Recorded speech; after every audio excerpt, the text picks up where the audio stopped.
অভিযোগ, পাল্টা অভিযোগ, নিয়ম বেনিয়ম, ক্ষমতা প্রয়োগ অপপ্রয়োগ। আর এই সব কিছুর জেরে রাজ্য জুড়ে চলছে একাধিক বেআইনি কাজ। রাজ্য জুড়ে এরই সঙ্গে গজে উঠছে একাধিক বেআইনি নির্মাণ, এমনটাই অভিযোগ।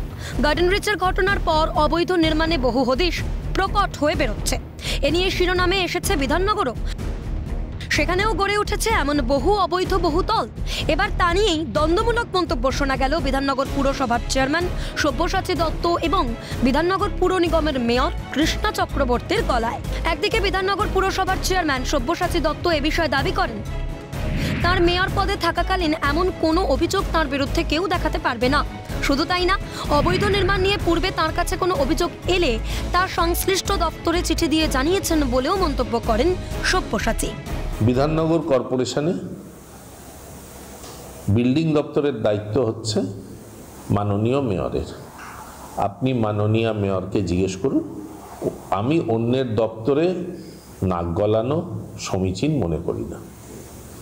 আমার কাছে যদি বিধাননগর পৌর নিগমের কোনো আবাসিক বা কোনো মানুষ যদি কমপ্লেন পাঠায়, হ্যাঁ পাঠিয়েছে, বিগত দিনেও পাঠিয়েছে, মানে আমি চেয়ারম্যান হওয়ার পরে আমি সেইটা যথাযথভাবে বিধাননগর পৌর নিগমের 3 জনের কাছে লিখিত আকারে তার কমপ্লেনের কপি অ্যাটাচ করে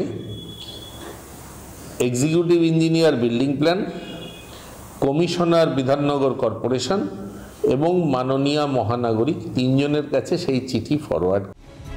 অপরদিকে বিধাননগর পুর নিগমের মেয়র কৃষ্ণা চক্রবর্তীর বক্তব্য, এমন কোনো চিঠি বা অভিযোগ এলেই প্রয়োজনীয় সব পদক্ষেপ গ্রহণ করা হয় বিধাননগর পুর নিগম পরিবারের তরফ থেকে। আমরা সঙ্গে সঙ্গে আমাদের লোক পাঠাই, আমরা সেখানে গিয়ে কি সিচুয়েশন দেখে বন্ধ করার নোটিশ আমরা দিই।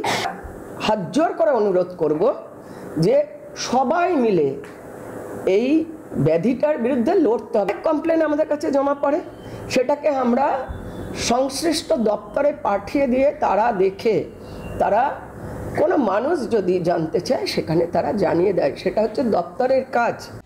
তাহলে প্রশ্ন জাগে, একজন অভিযোগ জানাচ্ছেন বলে দাবি করছেন, আরেকজন অভিযোগের ভিত্তিতে পদক্ষেপ নেওয়া হয়েছে বলে দাবি করছেন।